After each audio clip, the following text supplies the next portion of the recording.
Dead meme. Hello everyone, welcome back to Valheim. We're going to explore the plains biome today. Everything from the deadly tar pits to the furling encampments and how that impacts you. So let's get into it. Alright, so let's open with the crafting stations and we'll begin right here. This crafting station, or the artisan table, it will require a roof and basically enclosure in order to operate. There are several new recipes that you can get here, preferably the wooden missiles. This is for the ballista. You won't really be able to do much with this at the moment. But without this crafting station, you won't be able to make the windmill and the spinning wheel and the upgraded smelter and the oven. And of course, the black metal chest is a nice perk of this level, but the artisan table is not required. This artisan table will be made with simply some wood and the dragon's tears you collected from Motor from the previous biome as the boss. If you want to get information on that, I do have a mountain biome tutorial or a guide, and as well a Motor boss fight. So this windmill, it is wind dependent. It can actually not operate if the wind is not strong enough. It's not common. And you'll simply throw the barley in there, but we'll come to that in a bit. So this is where the input would be, and it will just spit the material out on the other end. So I have some barley ready to go. And this could take some time, so it's best to not sit on it and wait. But the other material that comes from this territory is flax. And as you can see, I've added it to this machine, but it's not doing anything. That's because this device, as well, will require to be enclosed. And that was enough. This will provide you with flax, an important component in making the various new armors, which we'll cover momentarily over there. This is the upgraded forge, or the black metal forge, with a little bit of charcoal and a little bit of black metal. It functions just like the other forge. There are two inputs. One takes the black metal and one takes coal. And you've been through this before, you know how it works. This guy is the stone oven. You will require the advanced crafting table or the artisan table to make him. You'll make some materials in here. Let's turn off all mode. So you'll make a material in there for the oven. So let's take a look here. How about here we go. Bread is one you'll likely make, or bread dough. So it'll need some wood. You can toss it in the bottom and it'll start cooking away. So something you need to keep in mind, this stuff can burn, just like what goes on with the other cooking stations. So you've been able to make this since the Iron Age, but it kind of comes into play a bit more now.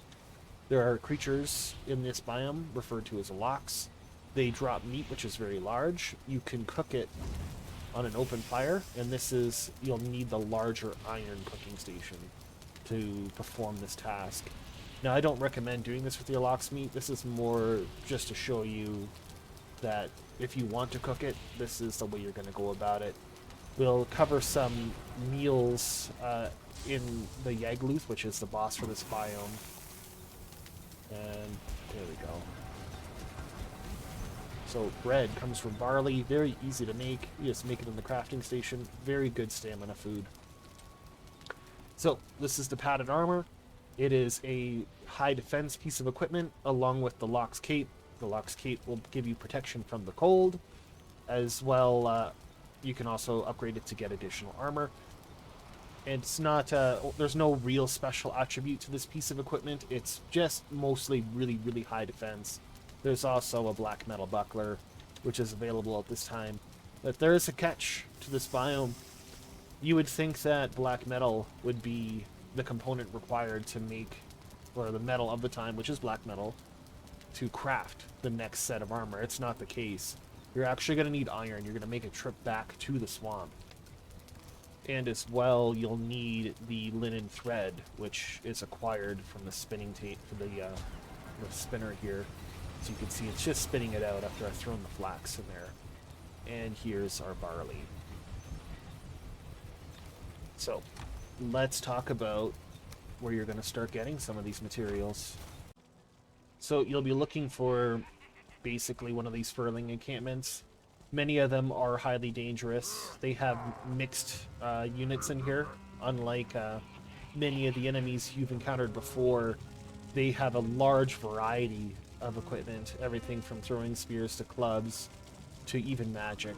We'll get a little bit deeper into them, but just so that you're aware, these are the opponents that you'll be killing frequently, and they drop the black metal scraps. So basically you're going to have to be able to defeat these guys. And as well, sometimes you can get some material out of their treasure boxes from within their camps. But the real prize is that they are growing flax and they are growing barley.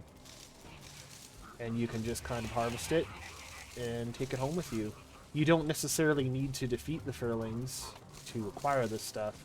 But, you know, unless your sneak's really high, I don't see you pulling it off without clearing out the camp. Another bit of produce you'll find around here are these cloudberries. And they go into a lot of very useful pieces of equipment. Basically, it's probably going to be the food you use to tame a lox, and which you'll breed in order to get access to a great deal of their meat.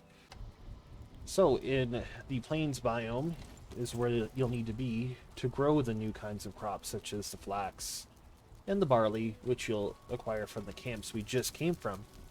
The only difference is turnips, carrots, and onions require you to replant one of them to get seeds.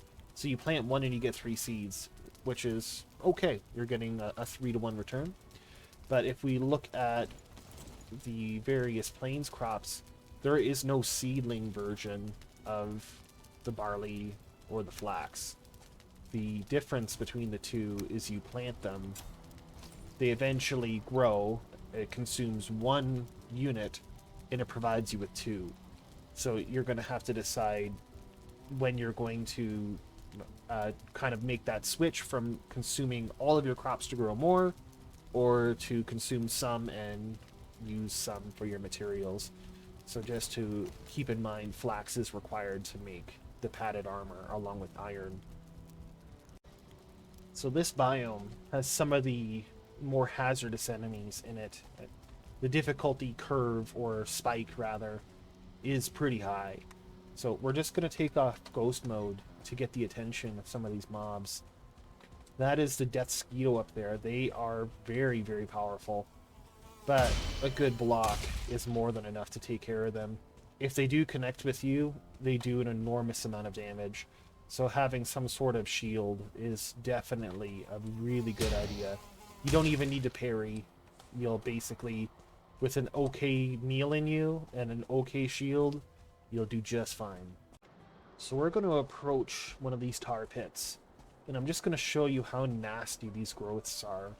What's really interesting about these growths is that they'll attack other creatures within the biome, so they're not incredibly friendly to even the passive creatures. So this can be used to your advantage, but what I really want to show you is how nasty these debuffs are. Like, now you're slow, you're poisoned. Like, this is a truly hazardous enemy. And they're moderately sturdy, and you'll need to kill these guys to get tar, which is useful for many of the, especially rested-related items and furniture. So with ghost mode back on, we're going to check on the blocks here. And as you can see, they have got a tooltip that says Lox, Wild, and Hungry. So this is definitely a sign that this guy is tameable. But they are hostile while they're in a tame state, and they are very, very difficult to deal with. It may be in your best interest to just throw food at them while you're sneaking, and then return slowly over time and check on them. So, furlings. These guys are pretty nasty. But if you have a good timing with the block, you'll do okay against them. It's a good thing I've got mode on because this would be the end of me, 100%. So, there are a couple melee guys. I'm sure you can figure out how to parry and block. But we'll move away from them so I can show you them a little bit more individually. There you go.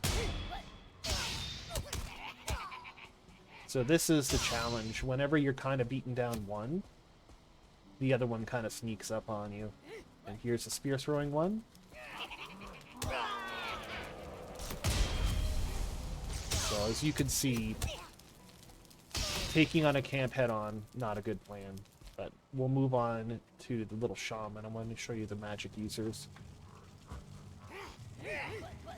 So this magic user, this little shaman, they are somewhat fragile, but they can provide little buffs for their teammates. They throw fireballs. They are definitely a hell of a hazard. So just keep this in mind. If you're going to attack one of these encampments, you may want to kind of be ready to run, get a couple of sneak kills in with your bow maybe, and collect the goods and take off. And now the final prize of why you're here. Furling totems. These guys spawn very randomly throughout various encampments of the furlings. And you'll grab these. You'll need them in order to summon the 5th boss within the plains biome. We'll get a bit deeper into him in another video, but something to keep in mind, these things, if they respawn, the respawn timer is days. Like, not like in-game days, but probably real-world days, because I am yet to see one actually respawn in any playthrough I've ever done. So you may need to visit multiple encampments, multiple sets of ruins that are out here to find these things. So now that we've kind of run through everything, we'll just do like a brief summarization to help keep it basically to keep it in your mind. So after you defeat Motor, the dragon boss, you'll be able to make this table.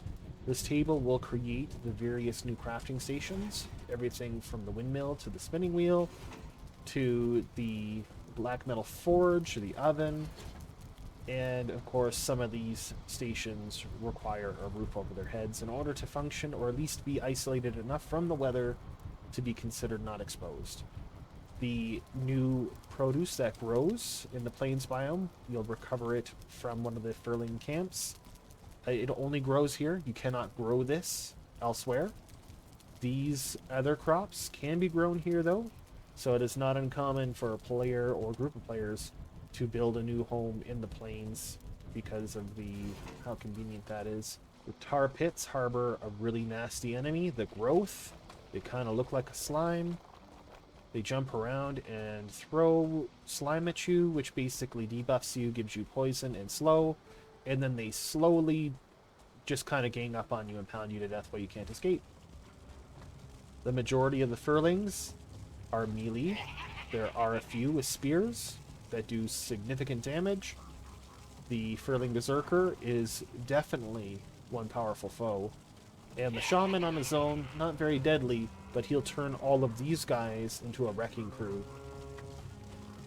There's our Death Skeeto. They spawn pretty much everywhere all the time. Any sort of animals that you're trying to grow here, like pigs or whatnot, will probably be murdered by these things, so that is a challenge to definitely overcome. And of course, the furling camps give you your black metal, your barley, and your flax, and some other assorted treasures from within the boxes they carry. And for the locks, they are tameable. Cloudberries is probably the easy way to go due to their abundance. These are hostile, very damaging, and will probably smash up any pen you try to put them in. So just throw berries at them while you're sneaking and run away. They have very bad sight, so it's not too hard to get away from them. They're typically in packs, so when you do kind of tame them, you'll likely get 3, because fighting one of these to get a little bit of meat, it's a lot of work. It would be a lot better to use the butcher's knife when they're tamed. So those materials that you've gained from the furlings, the barley will be processed in the windmill. You'll process the flax in the spinning wheel, the black metal in the black metal forge. This oven will allow you to make more advanced meals, so you'll make them here. They'll be raw, such as bread dough, or, yeah, there's a good example, bread dough. You'll cook it in here. You'll have to keep an eye on it so it doesn't burn, or you're going to get this. And of course, larger meat items, such as lox meat and a few others, if you want to cook them straight up, you'll require this hook. And a good reminder, the metal that goes into the body armor or the equipment of this age comes from the swamp. You'll need to get iron in order to produce this new armor, along with some flax from your spinning wheel. Now, of course, there are black metal weapons and tools. I don't think I am going to insult your intelligence. If you've gotten this far in the game, you understand that, yeah, there's going to be a black metal sword, there's going to be a black metal shield, and things like that. So, hopefully, this was helpful. If you liked the video, if it was useful, if you want to send me a like or a subscribe, that'd be pretty cool. If you want to throw a comment in there on something that maybe should have been covered or just wasn't covered very well, whatever, it would be helpful to make the video better for anyone else who happens to come along. And of course, thank you for showing up.